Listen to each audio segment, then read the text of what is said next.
This is the Know Your Law series by Barefoot Law, a non-profit organization which uses digital innovation and technology to provide free legal information and guidance for all. For more information, visit www.barefootlaw.org. I'd like to welcome each one of you individually. Today's topic, what we're speaking about, is gender-based violence. I'd like to just wrap this up with you, Prima. And the question that I have for you, which is, I think, the best way for us to close this session, is to find out, what do you think are the areas, the loopholes in the legal system that we need to address in order to ensure better or greater accountability for the victims of GBV? So we can end on a positive note and something hopeful for the people that are listening. And I'm really sorry for those whose questions haven't been responded to. Hopefully we can do that in on our different platforms for Barefoot Law. If you follow us on Facebook, on Twitter, on Instagram, and on our website, there's an opportunity to interface directly with us, and we may put up some of these responses there.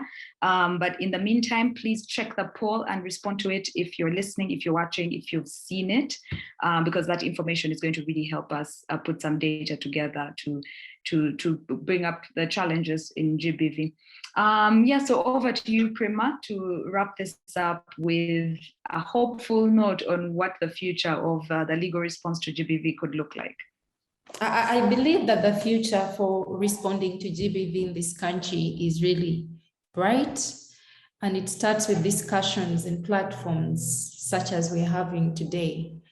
Part of how we can resolve our problems is knowing how to define them, to name them, and then find solutions to them. And I think we have done that quite coherently today.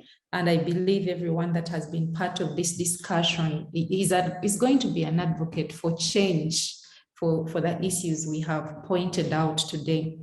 I am so grateful that we had a representative of government, Chief State Attorney. Maybe very soon he could be the DPP. We pray that hopefully he will have had these issues, and when they come to his desk, I'm very, very optimistic that they will be answered. So the discussion of a witness protection law, which involves also financially supporting and cautioning survivors of violence, is long overdue. I know that a draft of the same is pending somewhere in the corridors of Parliament. That is something we all need to advocate for and push, because survivors are usually government witnesses and blames that the society puts on them. I also want to re-echo Jonathan's plea for more education. Even state attorneys do not know everything. Some of the things they must hear and learn, because we're coming from communities where women are ridiculed, where women are looked down upon, where women are considered less than the men. You know, in our discussion, as Tina was starting, she said that women are considered property. So how can property have a negotiating claim? And sadly, many judicial officers look at women as the same. I know myself, I have been in courts of law. I could be proceeding ex parte before a judicial officer, and the judicial officer will say, no, I don't want us to proceed with Prima's file because I want to continue looking at her face. Look at the kind of faces I have to look at all day. I was so insulted that day. I almost called out that judicial officer. I wanted to file a complaint, but each time I told my peers, they kept saying, calm down, calm down.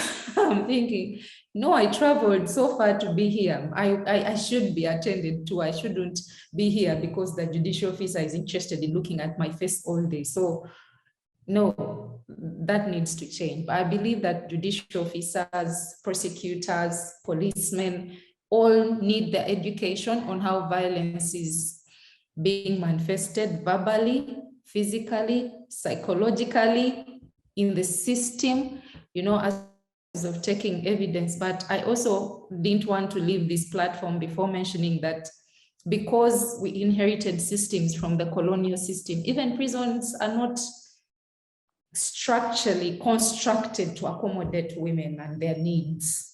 And by putting them there, they are being violated. There's, even the bathrooms, the toilets, during the lockdown, women who are being picked on the streets and being put into prison for breaking curfew laws, many of them were taken with their babies. If you've seen women on the streets, they are there with their children. So the prison is not structured to accommodate children. And that brings up a lot of problems, which eventually culminate into violence. I believe if we start having these discussions, even prison systems, we need prison reform, custody reform, witnesses. Where do you keep a witness as opposed to where do you keep a prisoner? At the end of the day, I have come to report a case, but then I end up being treated like someone who is being punished. Privacy at hearings, I know, isn't something that is new lately, especially with special SGBV courts that has been promoted and spoken about for so long, but it is happening in a few jurisdictions. It's not happening countrywide. We need to roll it out. Judicial officers need to know that for sexual violence cases, privacy for witnesses and survivors is very important, because some witnesses will not speak when their in-laws are in court. Some witnesses will not speak if the perpetrator is looking at them.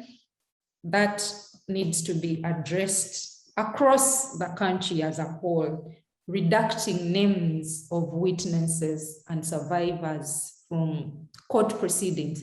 Court documents are considered public documents. And like my sister Tina was saying earlier, that you don't want to be known as the person that was raped, that the person was harassed, that, taking the name or the face of an offense is not always something that many women and young girls, because sexual violence, especially defilement or rape, is the highest reported case any day. I have looked at statistics, and in my simple month, every day, 40 women report either rape or defilement at a police station in this country. More than 40 women every single day report rape or sexual violence. Redacting names and identities of these survivors needs to be taken seriously, and psychosocial support. I think it's important that government devotes a specific budget for mental health and counseling for survivors of violence that end up in the criminal justice system. I thank you all. Thank you so much, Prema. We are right on the 1 p.m. dot, and I'm just going to ask that first of all, to say a big thank you to all the panelists, because I'm sure the audience has learned so much from this, if I myself have learned something. So Tina, I'd like to ask if Tina, you can turn on your camera, just so we can take one screenshot of everyone before we leave. Yes, everyone, a big smile before we go. All right, I'm sure that was captured by the team. Thank you all so very much. We are beyond grateful, and I am going to send you the personalized thank yous, because I, for one, am blown away by just the participation and the great amount of insight and information that has been shared here. Hopefully we'll have another opportunity to do this. Thank you, Tina. Thank you, Penny. Thank you so much, Jonathan and Prema. I'm so grateful for your time. And hopefully we'll get to do this again. Yeah, and Aluta continue, basically. Thank you so much, everyone. And we'll head out now.